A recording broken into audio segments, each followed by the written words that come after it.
estamos entrando en la diferencia del primer pacto con sus ordenanzas para su culto y un santuario terrenal. Notamos la palabra terrenal. Versículo 2. Porque el tabernáculo estaba dispuesto así. En la primera parte, llamada el lugar santo, estaba el candelabro, la mesa de los panes de la proposición, y tras el segundo velo estaba la parte del tabernáculo llamado el lugar santísimo. Notamos que no habla acerca del atrio, y el atrio representa el camino al lugar santo y lugar santísimo. Qué preciosa figura y tipo de Cristo, siendo Él el camino, pero también siendo Él nuestras moradas. El lugar santo y lugar santísimo habla de moradas. En el lugar santo se llevaba a cabo el culto a través de la función de los sacerdotes. Y uno era el que entraba al lugar santísimo, llamado el sumo sacerdote. En el versículo 6. Y así dispuestas estas cosas en la primera parte del tabernáculo, entran los sacerdotes continuamente para cumplir los oficios del culto. Versículo 7. Pero en la segunda parte, solo el sumo sacerdote, una vez al año, no sin sangre, la cual ofrece por sí mismo y por los pecados de ignorancia del pueblo. Está haciendo una diferencia entre el sumo sacerdote para llevar a cabo el culto terrenal y el sumo sacerdote, quien es Cristo, según el orden de Melquisedec. También, aunque no lo hemos leído, habla de el arca. Describe en el versículo 4 el contenido del arca. Estaba una urna de oro que contenía el maná, la vara de Aarón que reverdeció y las tablas del pacto. Vemos cómo desde el principio, desde el atrio donde se llevaba a cabo el sacrificio, hasta el lugar santísimo donde está este solo mueble que es el arca, y dentro del arca, estos tres artículos habla de la esencia de Cristo. Él es nuestro maná, Él es el pan de vida, Él es el Espíritu Santo, el poder que hizo que la vara reverdeciera, habla de la resurrección, y las tablas del pacto, que habla del carácter de Dios. En Él estamos completos. Y no es casualidad que son tres cosas que hablan de la Trinidad en uno, que es tipo del arca. Y sobre ellos estaban los querubines de gloria que cubrían el propiciatorio, de las cuales cosas no se pueden ahora hablar en detalle. Es el mismo sentir que el autor tuvo acerca de Melquisedec, que hay tanto más acerca de ellos que muchas veces no hay palabra para describir la esencia del significado de esto. Pero sí podemos entender en parte que estos querubines es lo celestial, que aquello que estaba siendo manifestado sobre la tierra tenía su esencia en lo celestial. Querubines eran los guardiantes que guardan. Y recuérdense que cuando Adán y Eva pecaron, el que guardaba el camino del árbol de la vida era la espada y querubines. Vamos a ir a ello, vamos a leerlo, que es digno de notar y de bendición para nosotros, hacer una pausa y ver la grandeza de todo esto, como desde el principio describe este lugar. Génesis 3:23. Después de Adán y Eva pecar, el Señor los sacó del huerto del Edén para que labrase la tierra de que fue tomado. Echó pues fuera al hombre y puso al oriente del huerto de Edén querubines y una espada encendida que se revolvía por todos lados para guardar el camino del árbol de la vida. Son guardiantes del camino. guardiantes del arca, guardiante de lo de Dios, de lo santo y santísimo. ¡Qué precioso! No dice guardiante del árbol de la vida solamente, sino guardiantes del camino. Y ese camino a su tiempo, señalado por Él mismo, señalado por el Padre, se iba a manifestar. Y esto lo vemos tan claro en el libro de Hebreos. Tantas veces, tantas repeticiones de sí mismo, en sí mismo, por sí mismo. Solamente Él puede abrir y solamente Él puede cerrar. Qué precioso la unidad de las Escrituras, la esencia de la palabra que es Él mismo. Bueno, seguimos, hermanos. Versículo 8. Dando el Espíritu Santo a entender con esto que aún no se había manifestado el camino al lugar santísimo, entre tanto que la primera parte del tabernáculo estuviese en pie, lo cual es símbolo para el tiempo presente. Llega a ser símbolo porque lo verdadero se ha manifestado. El camino ha venido a nosotros. Cristo se nos ha sido dado. Él es el camino, la verdad y la vida, para darnos esta nueva vida, la cual puede habitar en el lugar santísimo. Por eso nosotros siempre podemos estar en comunión con Dios. Podemos adorarle, bendecirle a donde quiera que estemos, porque es en espíritu y en verdad. Lo verdadero ha venido a nosotros. Cristo murió y resucitó para darnos una nueva vida, para abrir ese camino al lugar santísimo. Mientras está esa primera parte, no se puede manifestar lo segundo. En otro sentido, nosotros tenemos que entrar en lo nuevo para poder dejar lo viejo.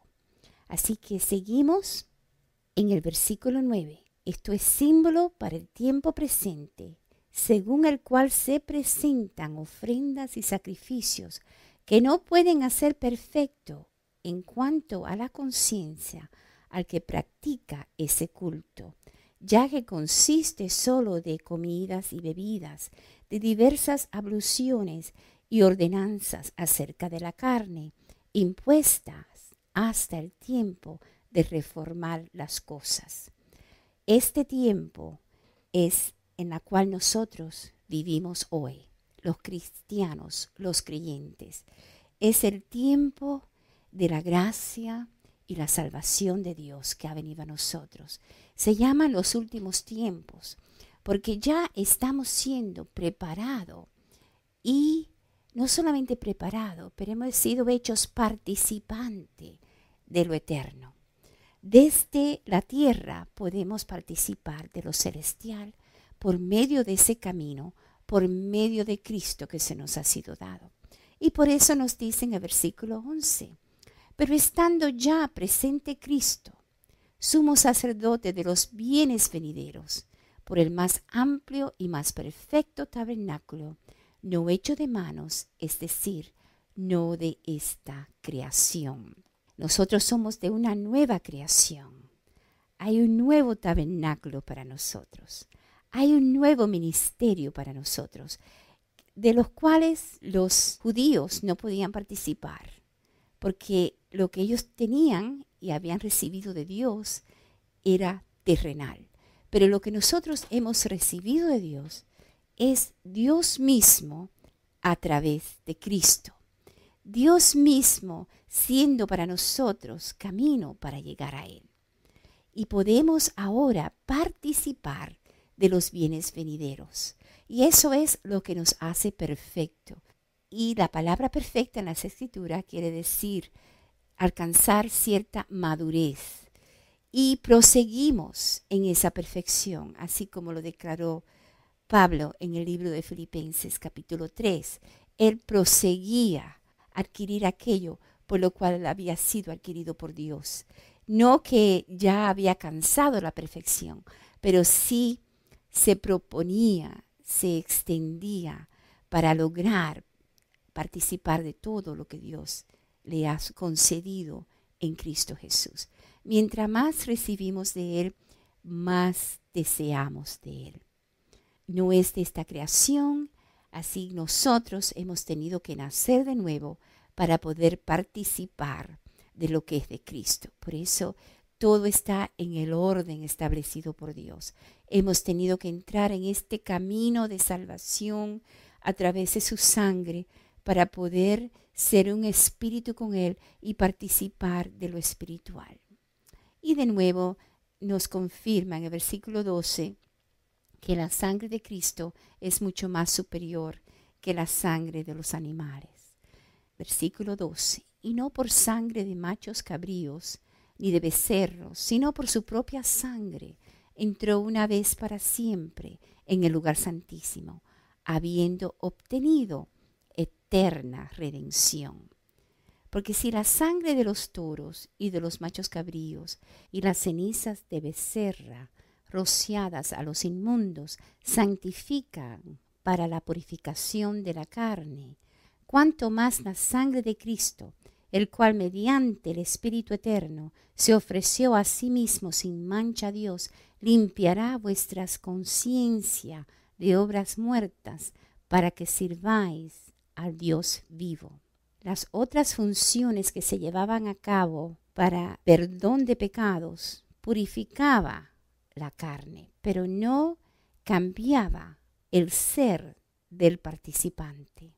En Cristo es mucho más excelente porque entra y limpia lo que es de adentro de nuestro ser para servir al Dios vivo. Versículo 15. Así que por eso es mediador de un nuevo pacto, para que interviniendo muerte para la remisión de las transgresiones que había bajo el primer pacto, los llamados reciban la promesa de la herencia eterna. Él intercede por nosotros, Él es nuestro Melquisedec, para que nosotros podamos recibir la promesa de la herencia eterna, de los bienes venideros. Ya Él terminó con el pecado en la carne y nosotros nos identificamos con su muerte para poder también identificarnos con su resurrección. Versículo 16. Porque donde hay testamento es necesario que intervenga muerte del testador. Porque el testamento con la muerte se afirma, pues no es válido entre tanto que el testador vive. De donde ni aun el primer pacto fue instituido sin sangre. Moisés fue instruido de hacer todo de acuerdo con el modelo que se le mostró. Y el Señor le mostró su plan. Su plan desde el principio, desde Génesis. Y era muy importante para Moisés reconocer la sangre. Porque habiendo anunciado Moisés todos los mandamientos de la ley a todo el pueblo, tomó la sangre de los becerros y de los machos cabríos con agua, lana escarlata e hisopo, y roció el mismo libro y también a todo el pueblo. No solamente santificó el libro, pero le mostró al pueblo el camino para llegar a Dios, diciendo: esta es la sangre del pacto que Dios os ha mandado. Y además de esto, roció también con la sangre el tabernáculo y todos los vasos del ministerio. Y casi todo es purificado, según la ley, con sangre, y sin derramamiento de sangre no se hace remisión. Así que las ordenanzas y los cultos en el Viejo Testamento tuvo que ver con el pecado, pero en el Nuevo Pacto Él quita el pecado y nos da la herencia de una vida eterna. Nos entra en ese lugar santísimo. Vamos a leer desde el versículo 23 hasta el 24. Fue pues necesario que las figuras de las cosas celestiales fuesen purificadas así, pero las cosas celestiales mismas con mejores sacrificios que estos. Porque no entró Cristo en el santuario hecho de mano, figura del verdadero, sino en el cielo mismo, para presentarse ahora por nosotros ante Dios. Ya no estamos en la sombra ni en las figuras, sino ahora estamos en el verdadero. Y el verdadero es celestial. Y el verdadero nos ha abierto el camino directamente a Dios. Aún nos ha dado morada en Él. Pero todo esto es por medio de la fe y por medio de su Santo Espíritu. Es todo espiritual. Y nosotros podemos, por la gracia de Dios, vivir y disfrutar lo espiritual, aunque todavía estemos en esta carne, en este tabernáculo de carne. Dios lo bendiga, hermanos, y vamos a seguir en el versículo 25, uniéndonos al capítulo 10 de Hebreos, porque todo es uno. En sí, Hebreos 10 empieza en el versículo 25 del capítulo 9.